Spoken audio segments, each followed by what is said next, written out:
भगवान भी कहते हैं कि तुम प्रयास करो, पुरुषार्थ करो तो मैं तुम्हारे साथ हूं, और पुरुषार्थ ही मत करो, कर्महीन बन के बैठे रहो तो मैं तो किसी के साथ नहीं। कृष्ण ने अर्जुन को कहा है कि जो पुरुषार्थी हैं उनको मैं प्रेम करता हूं, और जो सिर्फ घंटी बजाते हैं, तिलक चंदन लगाते हैं, उनके पास में कभी फटकता नहीं, क्योंकि वो पुरुषार्थी नहीं। अर्जुन को पुरुषार्थी होने का पूरा संदेश है भगवत गीता। कोई मंदिर में जाके माथा टेकने का संदेश नहीं है भगवत गीता।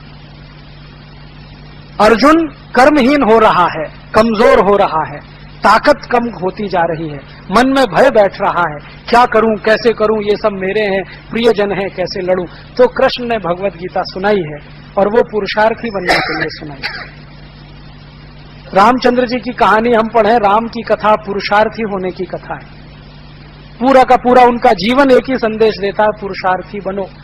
अगर राम ने यह सोच लिया होता मैं तो अयोध्या से अकेला जा रहा हूं, मेरे साथ तो एक पत्नी है और आधा मेरा भाई है लक्ष्मण, मैं कैसे लड़ूंगा रावण से, तो वो तो निकले ही नहीं होते घर से कभी। हम सब जानते हैं कि राम सेना लेके नहीं निकले थे, राम दास दासियों को लेके नहीं निकले थे, घर से वैभव और संपत्ति लेके नहीं निकले थे, अकेले निकले थे अपनी पत्नी और भाई के साथ। नहीं निकले होते तो राक्षस संस्कृति का ही इस देश में बोलबाला होता, बाकी तो कुछ होता नहीं इस देश में। लेकिन निकल पड़े, वो निकल पड़े तो भील, कोल, किन्नर, नर सब उनके पीछे लाखों की संख्या में खड़े हो गए, और रावण जैसे शक्तिशाली राजा को परास्त कर दिया। तो दुनिया में कोई भी आदमी कोई काम करता है तो अकेला ही निकलता है। तो आप ये मत सोचिए कि मैं अकेला हूं, मैं क्या कर सकता हूं। अकेला आदमी तो बहुत कुछ करता है, संकल्प होना चाहिए।